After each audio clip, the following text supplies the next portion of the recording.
Hello, people of YouTube. My name is Steve Gray. This is Gray's Guitars, and thank you for watching. We finally have an SE Silver Sky. That's right, a lot of people have been waiting for this particular guitar for a long time, did not want to drop the money on the USA Silver Sky model. We are finally getting a PRS Silver Sky John Mayer signature. So PRS confirms launch date, specs of John Mayer's signature SE Silver Sky. The soon-to-be-launched, lower-cost version of Mayer's top-selling signature boasts a rosewood fretboard and comes in a quartet of smart finishes. Here's a nice one right here. Just before Christmas, PRS and John Mayer set off a firestorm of anticipation with a joint Instagram post that seemed to point immediate release of a lower-cost SE version of Mayer's signature guitar, the Silver Sky. Now, in a new Instagram post, PRS has confirmed the SE Silver Sky will be indeed launched by Tuesday, January 11th, so get ready. Additionally, the company revealed that the electric guitar's full spec sheet, which can now compare and contrast with the original Silver Sky. For starters, the SE Silver Sky is built with a Poblar body, rather than the older, found in the USA-built Silver Sky. The SE does, however, retain the maple neck and rosewood fretboard of the original Silver Sky. The later guitar can also be purchased with a maple fretboard. The rosewood board, of course, comes with the Maryland company's trademark bird inlays. So let's just go ahead and take a look at all the colors. So we got so the first one is like your white, kind of your offset white, your Fender color. Then we have what they're calling a Sky Dragon Fruit. Kind of like a pinkish purpley color. Next we have Evergreen. I think Fender's done something similar to that before. And then we end with a Stone Blue. Now I am impartial. I kind of like the Stone Blue. If I were to get any of these, probably this guy right here. While the 22 fret and 25.5 scale length of the SE mirror those of its predecessor, the fretboard radius is 8.5 inches, is a departure from the US-built Silver Sky 7.25. Now, the reason I think they went that way is because 7.25 is, I believe that's like a vintage Fender spec. You're talking like 50s, 60s, 60s, if I remember correctly. So the regular Fender fretboard radius that comes on most Fenders is about 9.5 or 9.5, as opposed to Gibson's 12-inch radius. So I don't really notice a major difference for me playing between a 12-inch radius and a 9.5. I really don't have a preference. I can definitely tell if it goes down to like a 16 because that's getting pretty flat.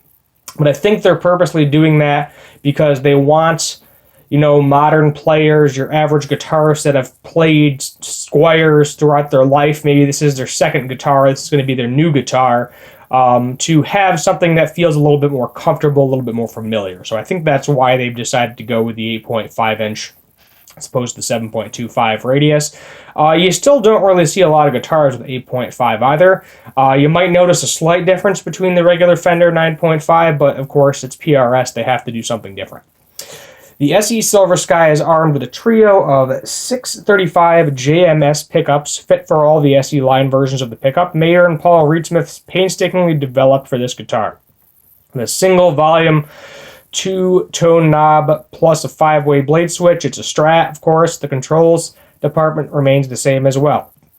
Other similarities to the original Silver Sky include nickel hardware, an onboard PRS steel tremolo, and vintage style tuners, non-locking on the SE, locking on its predecessor. So no locking tuners for you. Sorry, you're not getting it. Looks like we got a true 2-point trem system here. Let's just go through the colors here. I mean, it's basically a Strat with a 3x3 headstock, more of a cutaway. It's different. I'll give you that. It's slightly different. Fender, I guess, did not do what John Mayer wanted. They didn't want to change the body shape. And PRS basically said, yeah, sure, here you go, we'll do that. And these things have been selling like hotcakes ever since, especially the limited edition colors, which just, skyrocket the second they come out. So solid body Poplar, 22 frets, 25.5-inch scale, maple scarf joint, obviously, you're going to get that. PRS double locking action for the truss rod, so double, dual action tremolo is always nice. Neck shape is the 635JM neck depth, and then you got the neck width, the fretboard body. I think the specs are pretty much going to be very similar. Neck depth at the 12th fret, fretboard is rosewood, small birds, PRS Signature SE, and obviously it's going to be a bolt-on neck. 2-point tremolo, vintage style, non-locking, nickel synthetic bone. Well, that's pretty nice. ABS pickguard, whatever those pickups are. I'm not familiar with the neck shape. Let's see if we get anything else.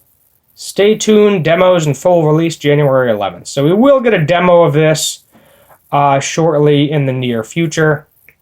But yeah, I mean, there you go. So finally, there is a quartet of super smart finishes, evergreen, stone blue, moon white, dragon fruit, that aren't available on the SE Silver Sky more expensive siblings. So these are all exclusive colors to the SE version. Which one of these is going to be the rarest? That is a good question. Probably, I would say there's going to be a bunch of the white versions. Dragon fruit might be hard to come by. I feel like all of these are just going to be hard to come by. They're going to fly off the shelves. I fully expect these to fly off the shelves, same as their more expensive older brothers. But we'll just have to wait and see how that happens. That's all we got for the time being, but mark your calendars for the 11th. PRS is promising full use of the guitar with demos on the date with how well this thing is knitted out. We'll be very eager in particular to see the SE Silver Sky sticker price and how it stacks up to its mid-priced competitors. So let me see how much a regular one is going for right now. Excuse me. So let's see if we can go to shopping. So they're going for right around 2,500 new. There's one for 2,000. Can we find a brand new one? So depending on the color, between 2,000 and 3,000. Let's go with that. So I would fully expect these to be just shy of $1,000. So let's just do PRS SE. Yeah, a lot of these are your $849, $829, $649. Being a signature edition, limited edition, it's not going to go over $1,000. I highly, highly, highly doubt that this will go over $1,000. I think you're going to be looking at either $799, $899, somewhere around there. Don't get me wrong, it's going to be close, brand new, but it's not going to hit it right away. A lot of people, as I said, don't want to spend $2-3 on a guitar. Maybe they have $700 to $900 lying around. Maybe they can afford it, get on a payment plan with Guitar Center, Sweetwater, Musician's Friend, whatever you do the monthly payments, 24 months, whatever it is, no financing, whatever. Maybe they'll have a deal on these or something, but they're not going to hit $1,000. I can almost guarantee you. It's as I said, probably going to be right around. I'm thinking more $899, maybe $799 if we're lucky. But with the way guitar prices are, I'm thinking probably looking at $899. So yeah, that's where we're going to leave it. Let me know your thoughts, comments down below. Do you want to see the demo? Do you want me to put that on the channel when it comes out? Or just leave it as is? I might bring it up again because obviously right now we do not currently have a sound clip, or I may link a sound clip to it in the foreseeable future. Let me know what you think. Comment down below while you're down there. Hit subscribe, turn on that notification bell, leave a like, and feel free to let me know what you want me to do for future guitar and music related videos. My name is Steve Gray. This is Gray's Guitars. Thank you for watching, and as always, have a good one.